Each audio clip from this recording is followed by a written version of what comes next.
Page 15, line that starts, by morning on January 3rd, the pumps had the water level sufficiently under control for us to take 2 hours rest in rotation. But we still had the tremendous task leak somewhere below in waterline, and on checking, I found that nearly all the boat's main rib frames were smashed down to the kneel. In fact, there was nothing holding up the whole section of the starboard hull except a few cupboard partitions. So now slowly the pumps set to work, water level decreased by a lot, danger level was decreased, and so they took turns to rest for 2 hours each. All right, even that was very much for them because they couldn't rest at all in the beginning. And slowly they came to realization that there was even more damage to the other sections of the ship, wherein a whole section of the ship was just being held up by some cardboards. The supporting wall, everything had been damaged. We had survived for 15 hours since the wave hit, but Wave Walker couldn't hold together long enough for us to reach Australia. I checked our charts and calculated that there were 2 small islands a few hundred kilometers to the east. One of them, Isle Amsterdam, was a French scientific base. Our only hope was to reach this pinpricks in the vast ocean. But unless the wind and seas abated, we could hoist sail. Our chances would be slim indeed. The great wave had put our auxiliary engine out of action.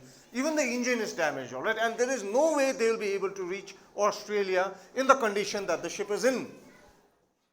So they target 2 small islands, all right, which was being used as a French scientific base called Isle Amsterdam, a small island. And even that was not easy to find because it was a small speck in the ocean and their engine is also not working.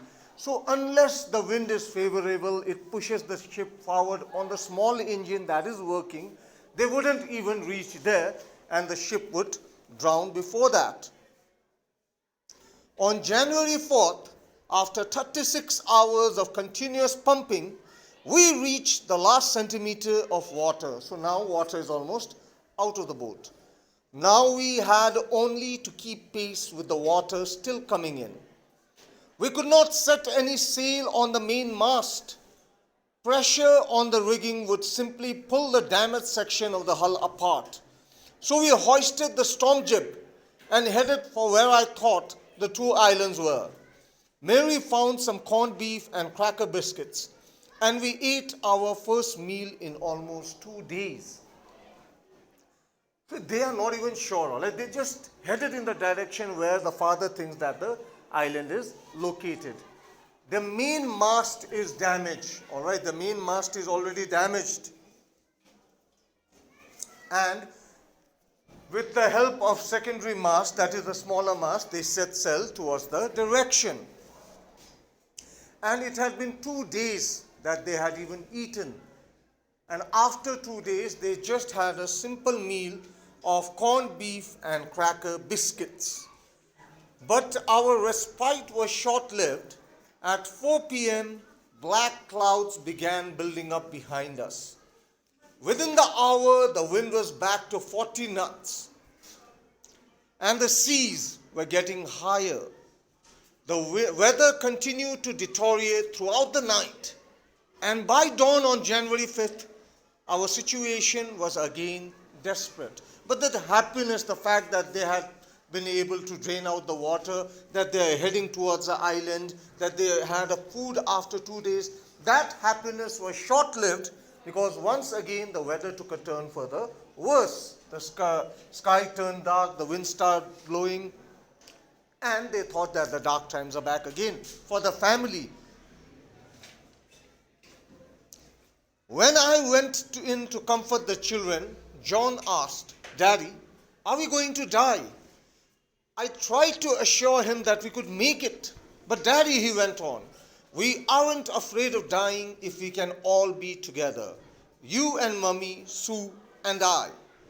I could find no words with which to respond, but I left the children's cabin determined to fight the sea with everything I had. To protect the weakened starboard side, I decided to heave to with the undamaged port hull, facing the oncoming waves. Using an improvised sea anchor of heavy nylon rope on two 22-liter plastic barrels of paraffin. So when he went in to talk with his family, the young son, all right, who was just 6, he said, "Are we going to die?" And the father couldn't even answer him. And the boy didn't even want an answer because he told his father that, "I'm not afraid to die, all right? If we have to die, let us die. As long as we are together as a family, I'm not afraid." And that sort of made his father give another fight towards survival. He thought of repairing the boat to the best of his capabilities. He used plastic barrels which actually float on water to cover a part of the ship that was damaged. That evening, Mary and I sat together holding hands as the motion of the ship brought more and more water in through the broken planks. We both felt the end was very near. But Wave Walker rode out the storm, and by the morning of January 6th, with the wind easing, I tried to get a reading on the sextant. Back in the chart room, I worked on wind speeds, changes of course, drift, and current in an effort to calculate our position. The best I could determine was that we were somewhere on 150,000 kilometers of ocean, looking for a 65-kilometer wide island. So that night, the storm was out, and he and his wife sat, and he thought that tonight's the night. We are not going to make it. We will surely die. The boat is going to sink. But somehow, Wave Walker is the name that they have given to the boat, it survives the storm.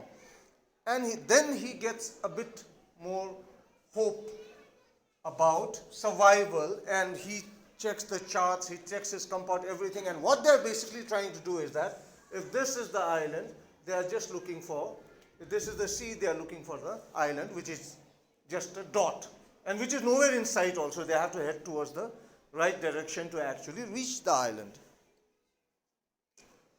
While I was thinking, Sue, moving painfully, joined me. The left side of her head was now very swollen, and her blackened eyes narrowed to slits. She gave me a card she had made. On the front, she had drawn caricatures of Mary and me with the words, "Here are some funny people. Did they make you laugh?" I laughed a lot as well. Inside was a message, "Oh, how I love you both." So this card is to say thank you, and let's hope for the best. Somehow we had to make it. So in all of this, what we see is both the children are very positive, all right? They have not lost hope even for a second. The son was like, "I'm not afraid to die, all right? Don't take tension about us. I'm not afraid to die as long as we can be together." And the daughter said that, "I love you both." And she even made a card with a cartoon, all right, of the father and the mother on the outside. And then the inside there was a message which read that, "I love you both." And this card is to say thank you. Let's hope for the best. So she is trying to give hope and strength to her father. I checked and rechecked my calculations. We had lost our main compass. So a lot of equipment is lost, all right? It's not easy. If they had a compass, they would just point it to the right direction and move it. But they had very little equipment. We had lost our main compass, and I was using a spare which had not been corrected for magnetic variations. So the spare that they had was not actually accurate. I made an allowance for this and another estimate of the influence of the westerly currents which flow through this part of the Indian Ocean. So the years, several years that they had trained themselves for this voyage, that came in handy. His sea knowledge of how to read a compass, if the compass is malfunctioning, how to take on the direction with the wind and the compass. So all this knowledge comes into play. About 2 p.m., I went on deck and asked Larry to steer a course of 185 degrees. If we were lucky, I told him with a conviction, I did not feel. He could expect to see the island at about 5 p.m. So he told his crewmen, all right, Larry, turn the ship 185 degree. If we are lucky, we will reach the island by 5 p.m. But even he did not believe himself. He just told him that go in the direction. I think that the island may be there. If we are lucky, we'll find it. But even he did not have any hope.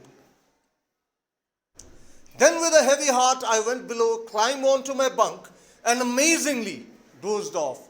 Then he lost all hope. All right, he thought that, let's see what happens. So he went inside to sleep, and strangely, he fell asleep. When I woke up, it was 6 p.m. According to his calculations, they would reach the island by 5. But it was already 6 and growing dark.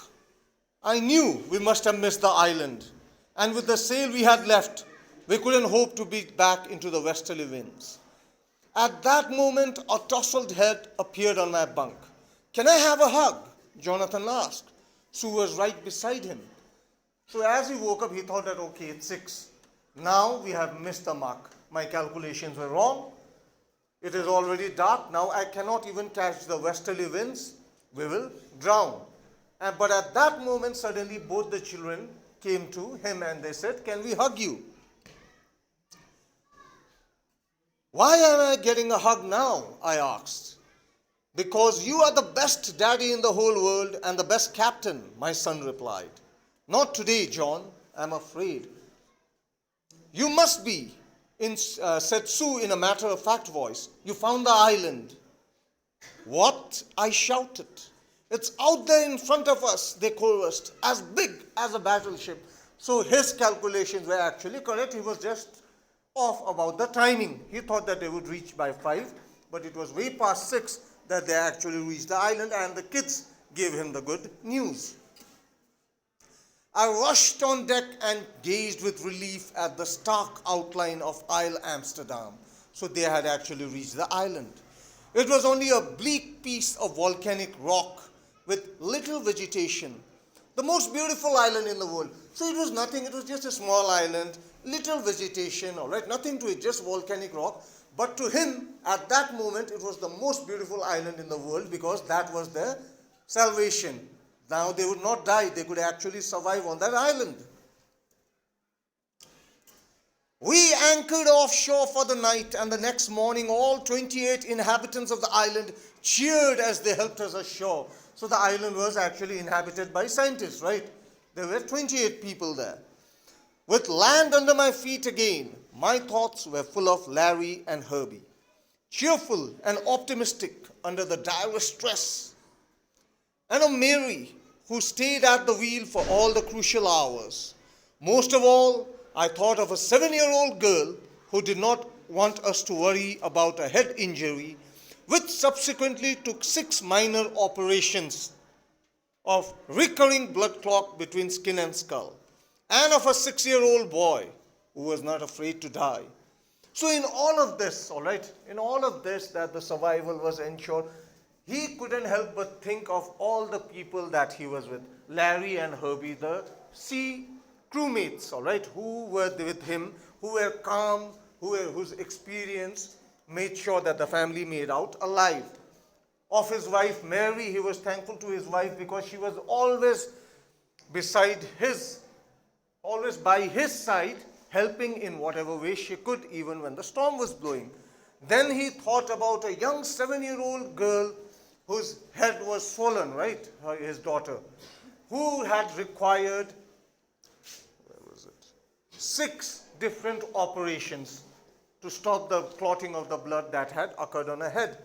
And lastly, he is thankful of his son, a 6-year-old boy who was not afraid to die. So with this, we end the second chapter titled, We Are Not Afraid to Die If We Can Be Together, and we stop here.